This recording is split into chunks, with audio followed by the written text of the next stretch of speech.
Welcome to The Explainer. Today we're diving into a really fascinating story, how the United States went from being this largely ignored piece of land to, well, the most powerful and richest country in the history of the world.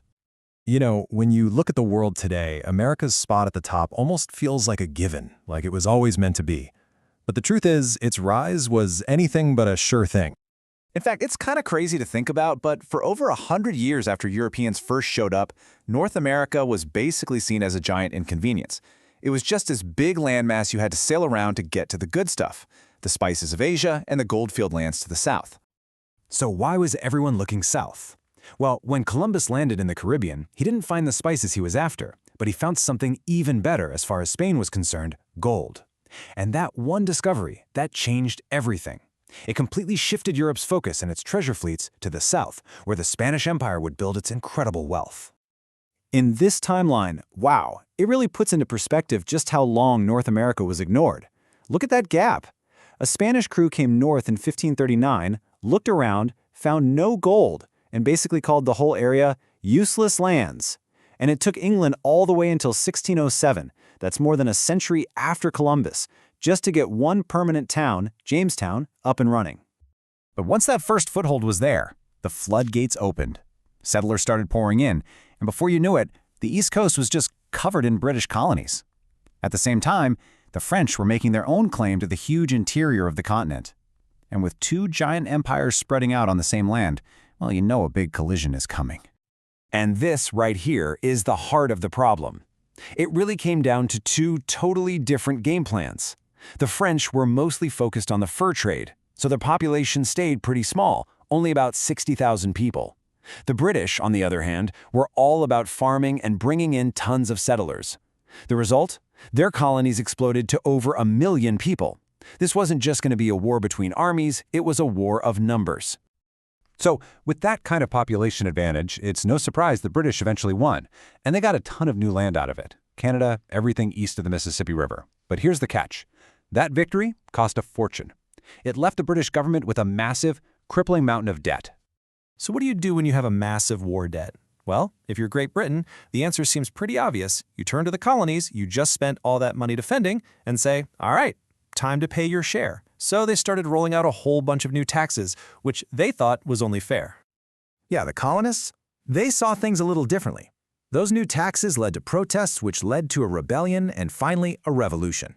But after they won the war, they ran right into another huge problem. Their first attempt at a government was so weak and ineffective that the new country was, as you can see, basically falling apart. So they had to do something drastic. They hit the reset button.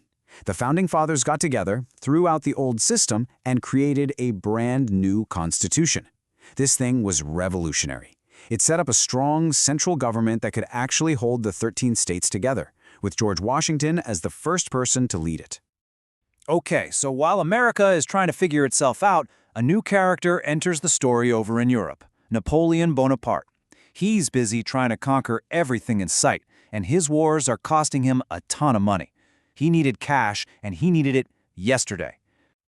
Now, the Americans had originally just wanted to buy the city of New Orleans to make sure their ships could get to the sea. But Napoleon, in this totally shocking move, offered them the whole shebang, the entire Louisiana territory, for just $15 million. It was, without a doubt, one of the best real estate deals in all of history. And just like that, with the stroke of a pen, the United States literally doubled in size overnight. This one single purchase completely changed the country's future. I mean, the population was already exploding, and now they had this enormous, wide-open continent to expand into. And that Louisiana purchase kicked off an absolutely wild 50-year dash to the Pacific Ocean. America bought Florida from Spain, it annexed Texas, and then, after winning a war with Mexico, it got California and the whole Southwest. To top it all off, a deal with Britain locked down the Oregon Territory up in the Northwest. So, in just a couple of decades, that dream of a nation stretching from sea to shining sea was a reality. The country was booming, it was growing, it seemed totally unstoppable. But beneath all that success, a deep, poisonous problem was brewing, one that was about to tear the nation in two. And that problem, of course, was slavery. In the North, with all its factories and cities, slavery was illegal, and more people saw it as this great evil that had to be stopped. But in the South, the entire agricultural economy was built on the backs of enslaved people, and they saw protecting slavery as absolutely essential for their survival. And it all finally came to a head when Abraham Lincoln was elected president. The southern states broke away, they formed their own country to protect slavery, and the result was the Civil War. It was the deadliest, most brutal war in American history. But in the end, the North's victory held the nation together, it freed 4 million people, and it completely reforged the United States. You'd think after a devastating war like that, they'd slow down, right? Nope. The country's drive to expand just started looking outward. The U.S. bought Alaska from Russia, it annexed Hawaii for its crucial naval base, and after a quick war with Spain, it ended up in control of places like Cuba, Puerto Rico, and the Philippines. This was a whole new chapter. America was now a global, imperial power. And right at the turn of the century, this new president comes on the scene, Theodore Roosevelt. And he was just a ball of energy, with a huge vision for American power. And right at the center of that vision was this crazy, massive project. A canal that would cut right through Central America and connect the two biggest oceans in the world. So, first he tried to make a deal with Colombia to build the canal in their province of Panama. That deal fell apart.